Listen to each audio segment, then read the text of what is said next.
एक ही गुरु के दो शिष्य हैं, सुदामा और कृष्ण, संदीपनी उपाध्याय इनके गुरु जी।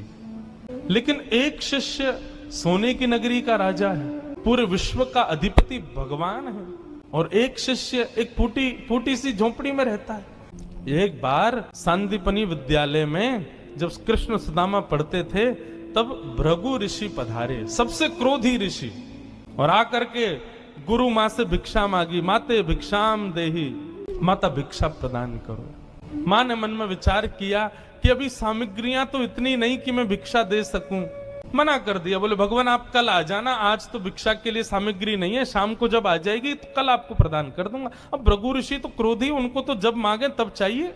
नेत्र बंद करके उन्होंने ध्यान लगा करके देखा, क्या इतनी बड़े गुरुकुल की रसोई में कुछ भी नहीं है। तभी उन्होंने पाया कि वन जाने वाले बालकों के लिए पोटली में मैया ने चने रख रखे हैं कि जो बालक वन में जाएंगे, पुष्प तोड़ के लाएंगे, लकड़ी तोड़ के लाएंगे, वो चने खा लेंगे वन में जाएंगे, तो उनके लिए चने रखे थे। भृगु ऋषि बोले बालकों की ज्यादा चिंता है, एक ऋषि द्वार पर आया उसकी चिंता नहीं है। थोड़ी दूर जाकर के अपने कमंडल के जल से श्रापित कर दिया, जो भी उन चनों को खाएगा वो लक्ष्मीहीन हो जाएगा, उसके जीवन से लक्ष्मी चली जाएगी, वो निर्धन हो जाएगा।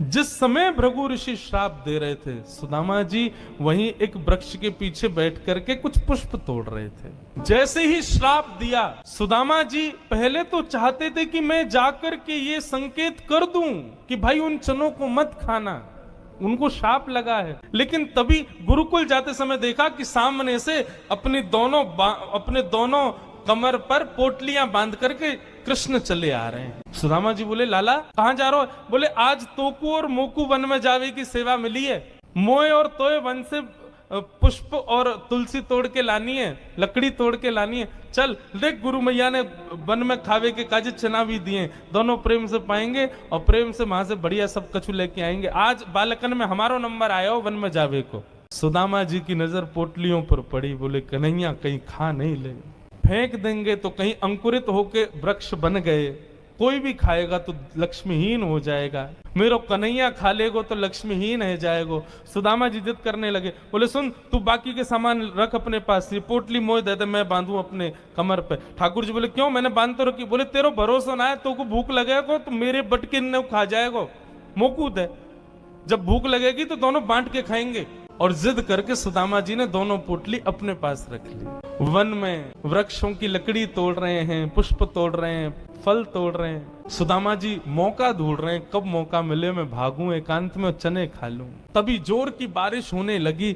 बारिश के कारण ठाकुर जी तो एक वृक्ष के नीचे जाकर के खड़े हो गए। अरे आजा सुदामा यहीं खड़ो है जा, बहुत वर्षा है रही है। पर सुदामा जी एक बगल में एक और विशाल वृक्ष था, उसके ऊपर चढ़ गए, डाल पर जाकर के बैठ गए। वर्षा हो रही थी, ठाकुर जी एक वृक्ष के नीचे खड़े हैं, दूसरे वृक्ष के ऊपर सुदामा जी बैठे हैं। सुदामा जी बोले यही सही समय है, और पोटलियां खोल करके सुदामा जी खाने लगे। ठाकुर जी ने देखा, ए सुदामा मेरे उचना है बा में, खा मत जाइयो, रुक जा बरसा रुकंद मैं हूं, आ रहा हूं ऊपर। लेकिन सुदामा जी के नेत्रों से आंसू गिर रहे हैं। बोले लाला तू सदा प्रसन्न रहे, मेरे बट की लक्ष्मी भी तेरे पास आ जाए, तेरे जीवन में कभी कोई कष्ट नहीं आवे, मेरे लाला को कभी रोनो नहीं पड़े, कभी उदास नहीं हो, कभी दुखी नहीं हो, यही मेरी मित्रता को उपहार मैं अपने कृष्ण को देना चाहूं। और उपहार के रूप में सुदामा जी ने मानो अपने जीवन में प्राप्त होने वाली समस्त लक्ष्मी भी श्री कृष्ण के चरणों में पधरा दी, और दोनों पोटली के चने स्वयं सुदामा जी खा गए।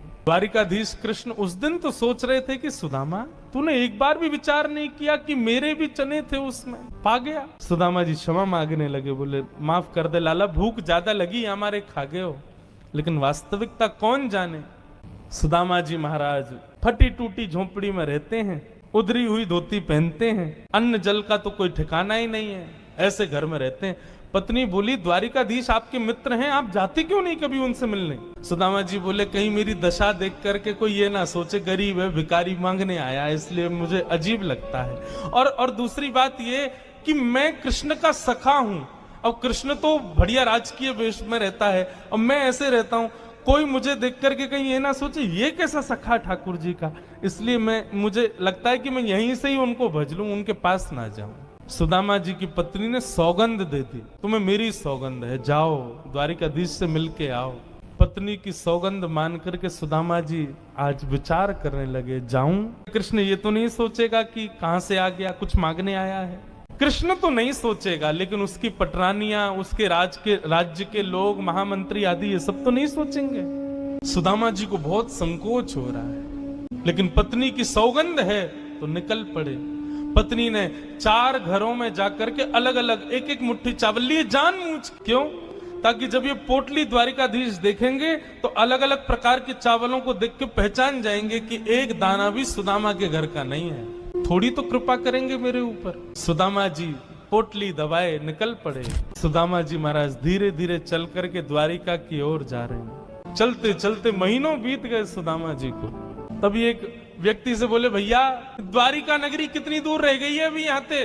व्यक्ति हंस करके बोला, भगवान आप गलत आ गए हो। बोले गलत? कितनी दूर आ गए? बोले अभी आप कम से कम 50 कोस और पीछे जाओ, वहां से एक रास्ता मुड़ेगा, वो द्वारिका को जाता है, आप तो कहीं और पहुंच जाओगे अभी। सुदामा जी महाराज बोले, भले पधारे भैया द्वारिकाधीश। चलते चलते चलते मैं तो वैसे ही आधो जाऊंगा, मुंह तो लगे मेरे प्राण ही निकल जाएंगे, मैं द्वारिका पहुंच ही ना पाऊंगा। अब लाला तू वैसे तो हमारे हृदय में बैठो है, चल के तो हम पता ना कब पहुंचेंगे, लेकिन लाला तेरी अगर इच्छा हो तो तू ही बुला ले अब मुंह को। और ऐसा कह के सुदामा जी वहीं एक वृक्ष के नीचे लेट गए। जैसे ही लेटे थोड़ी बहुत देर में ही उनको थोड़ी ध्वनि सुनाई देने लगी। नेत्र खोल करके देखा, सोने की नगरी है, चारों ओर जय श्री कृष्ण जय श्री कृष्ण जय श्री कृष्ण नाम की ध्वनि आ रही है। सुदामा जी महाराज थोड़े प्रसन्न हो गए, बोले भैया ये कौन सी नगरी है? किसी व्यक्ति से पूछा ये कौन सी नगरी है? बोले भगवान ये द्वारिकापुरी। मेरे कृष्ण मित्र की नगरी द्वारिका? बोले हाँ ये द्वारिकाधीश की नगरी द्वारिका। सुदामा जी तो नाचने लगे, जय हो वारे कन्हैया तेरी कृपा। भैया ये द्वारिकाधीश कहाँ बैठे होंगे? बोले सामने जो महल दिख रहा है इसी के राजा हैं द्वारिका, आप चले जाओ। सुदामा जी गए द्वारपालों से जाकर के बोले, भगवान मेरी फटी हुई धोती और मेरे पतले दुबले तन को देख करके आप ये मत सोचना मैं गरीब हूँ कुछ मांगने आया हूँ। पहले ही स्पष्ट कर दिया, मैं कृष्ण का सखा हूँ, हम दोनों एक साथ एक ही गुरुकुल में पढ़े हैं, नाम मेरा सुदामा है। आज अपने सखा से मिलने आया हूं, आप कृपा करके उनको जाकर के ये बता दीजिए। और सुनिए, यदि वो बहुत व्यस्त हो तो उनको परेशान मत करो, आपके इतने बड़े महल में कोई खिड़की हो वहां से मुझको उनका दर्शन करा दो, मैं तो केवल उनको देखने आया हूं। द्वारपालों ने बंधुओं ससम्मान सुदामा जी को बिठाया। कहा महाराज द्वारिकाधीश प्रसाद पा रहे, हम फिर भी निवेदन कर देते हैं।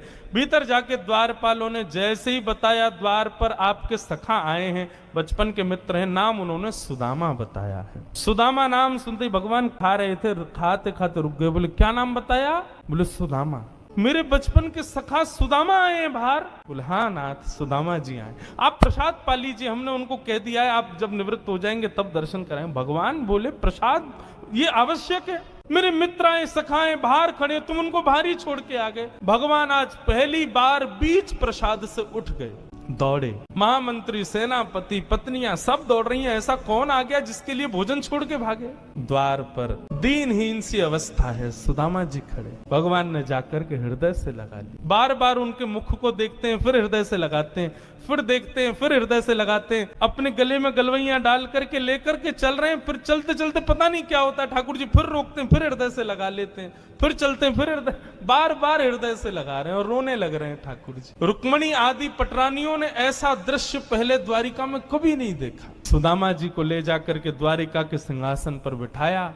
भगवान ने अपने नेत्र के अश्रुओं से सुदामा जी के चरणों को धोया और संपूर्ण जल द्वारिका के चारों दिशाओं में छिड़क दिया। बोले हमारी द्वारिका पवित्र हो जाएगी सुदामा जी के चरणों का चरणामृत। सुदामा जी कह रहे हैं लाला मैं इन सबके योग्य ना हूं, ये सब कहा कर रहा हो भैया? ठाकुर जी बोले आप किसके योग्य हो और कौन किसके योग्य, मुझसे बढ़िया कोई नहीं जानता, चुपचाप बैठे रहो, जो कर रहे हैं करने दो। जो लक्ष्मी सदा के लिए विहीन हो गई थी उस वही लक्ष्मी आज सुदामा जी के चरण पहुंच रही है। भगवान की सुदामा जी की थोड़ी मैत्री चर्चा हुई। सुदामा जी से भगवान ने पूछा सुदामा जी ब्याह हो गए आपके? बोले हाँ लाला है क्यों ब्याह? बोले ब्याह कर लिया, हमको नहीं बुलाया? बोले लाला कर्जा लेके ब्याह कियो और बाप ब्याह में भी सबन को भोजन करावे के चक्कर में मैं और तेरी भाभी तो भूखे ही रहे। 4 दिन बाद पड़ोसी ने आके भोजन दियो तब जाके तो पेट भरो। अब वहां में तो को बुलाते तो लाला तो पवानो तो बहुत दूर की बात, अब तू आते तो तेरे संग घोड़ा आते, सैनिक आते, इनको ही नहीं पवा पाते। ऐसे ब्याह में फिर हम कैसे बुलाते लाला? हमारे निमंत्रण नहीं दियो। मेरी छोड़ और लाला तू बता तेने ब्याह कर लियो? भगवान बोले हमारे ब्याह की मत पूछो, जैसे आपका ब्याह बताने लायक नहीं ऐसे हमारे ब्याह भी बताने लायक नहीं। बोले नहीं नहीं लाला बता ब्याह भयो कि नहीं? भगवान बोले हो गया। अच्छा भाभी कहाँ है? चलो मिलवाएं भाभी से। बोले यहीं बुला दो। बोले नहीं बड़ी जगह चाहिए भाभी से मिलने के लिए। बोले क्यों? बोले अब चलो पता चल जाएगी। विशाल एक सभागृह था, सुधर्मा सभा, और उसमें महाराज असंख्य जहां तक देखो भगवान की पत्नियां खड़ी हैं, घूंघट सिर पर रखा है, इतनी सारी माताएं बहनें दूर दूर तक सिर दिख रहे हैं, लाल लाल साड़ी पहने भगवान की सब पत्नियां। सुदामा जी बोले द्वारिका की सब माताएं बहनें दर्शन करने आ गई महात्मा का। सुदामा जी बैठ गए, भगवान ने इशारा किया आओ एक एक करके सब प्रणाम करो। मैं रुक्मणी प्रणाम, देवी चरसो भाग्यवती रहो। मैं जामवती प्रणाम, देवी चरसो भाग्यवती रहो। मैं सत्यभामा प्रणाम, देवी चरसो भाग्य। मैं कालिंदी प्रणाम, देवी चरसो भाग्यवती रहो। मैं भद्रा, मैं लक्ष्मणा, सब प्रणाम करती हुई 500 पत्नियां प्रणाम कर गई भगवान के। जब 1000 पत्नियां प्रणाम कर गई, ठाकुर जी खड़े खड़े देख रहे थे। सुदामा जी बोले लाला यहाँ पे आइयो, कितनी और हैं अभी? भगवान बोले 16,108। अच्छा लाला ये सब अपनी है? भगवान बोले हाँ सब अपनी। वाह लाला तेने इतने सारे ब्याह किए, 16,108। अरे भैया हमें एक में ही बुला ले तो हम भी आ जाते मालपुआ खावे। हमने एक किया वहां में नहीं बुलाया, तू नाराज है क्यों? तेने इतने सारे के एक में ही बुला ले तो। ठाकुर जी बोले कितने ब्याहों में तो मैं भी नहीं गया था, मेरे बिना ही ब्याह है गया, बिना दूल्हा के ही बारात चल गई। बोले लाला देख पतलो दुबलो सो में सुदामा 500,000 पत्नियां प्रणाम कर गई, मेरा तो अभी से बीपी हाई है गो। लाला 16,000 उनको आशीर्वाद दूंगा तो मुंह तो लगा मेरे प्राण ही निकल जाएंगे। एक काम कर, पत्नी तो 16,108 है, पति तो अकेलो तू ही है ना? बोले हाँ। एक काम कर तू मुंह को प्रणाम कर, मैं तू को आशीर्वाद दे दूं। आधीश दंडवत कर रहे हैं और सुदामा जी दोनों भुजा से आशीर्वाद दे रहे हैं। इस दृश्य को देख करके द्वारिका के लोग बलियां लेने लगे। जय हो, धन्य है हमारे द्वारिकाधीश। एक ब्राह्मण को कितना सम्मान देना चाहिए, द्वारिकाधीश से सीखो। अपने राज सिंहासन पर बैठा दिया, ये भी विचार नहीं कर रहे हैं कि मैं द्वारिकाधीश हूं, मैं जगत नियंता जगदाधार हूं। साष्टांग दंडवत प्रणाम कर रहे हैं सुदामा जी को। सुदामा जी उनको आशीर्वाद दे रहे हैं।